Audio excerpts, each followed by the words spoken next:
Galing ah. Galing ng bata ah.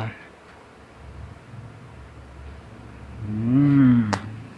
Ano ba? Lumalakad na nga eh. Aba. Hop, hop, hop, hop, hop. Hop. Ayun.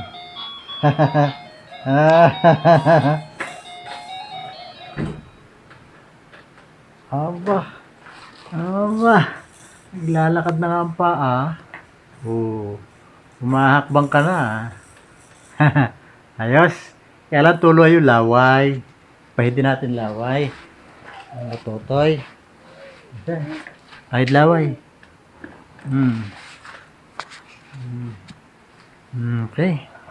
Up, up, up, up, up, up. Yan.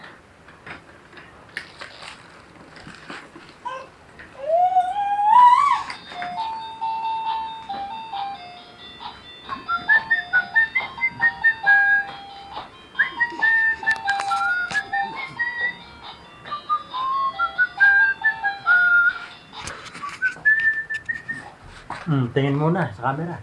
Yun. Hindi ko alam kung shoot tayo. Hindi ko kita screen eh. Ano kaya Totoy? Nakuha kaya tayo?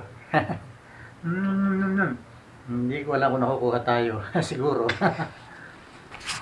Masarap din nga itong sumang malagkit kaya naman kami ay nagsuma noong nakaraang November 31. Actually, si Mrs. lang ang nagsuman at ako naman ay nanood lamang. At habang ako'y nanonood ay hinintay ko na ring maluto itong suman na napakasarap. At ito ay malalaki. Hindi maliliit ang sumang ginawa ni Mrs. Kaya naman ito ay nakakatakam. At talaga namang ikaw ay mawiwili. Kaya naman sa bandang huli ng video na ito ay makikita nyo na ako ay enjoy sa pagkain. Itong suma na ito. Na kahit baga ito ay medyo mahirap-hirap ilabas kapag ikaw ay maedad-edad na. Lalo na't ikaw ay senyor na ay talaga namang pahirapan ng ilabas itong mga suma na malagkit-lagkit. Subalit ganun pa man ay talaga ikaw ay matutokso na kumain na suman.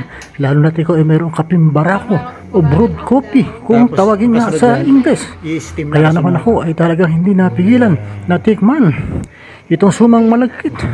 At ito nga ay late upload sapagkat ito nga ay ginawa ni Mrs. noong November 30 ay napakasarap, napakalaki.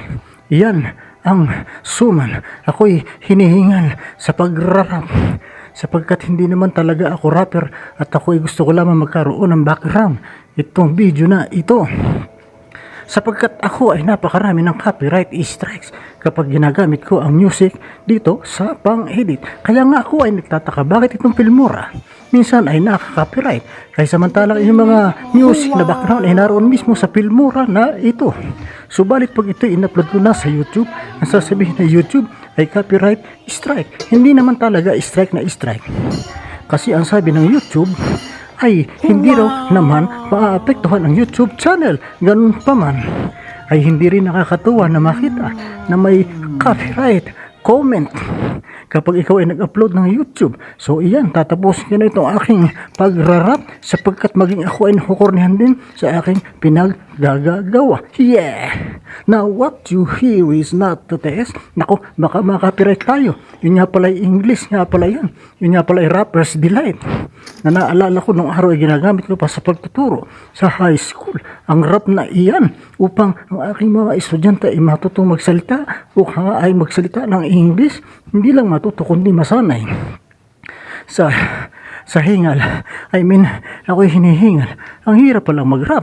Kahit walang kakwenta-kwenta, yung sinasabi ay talagang ikaw ay hihingalin.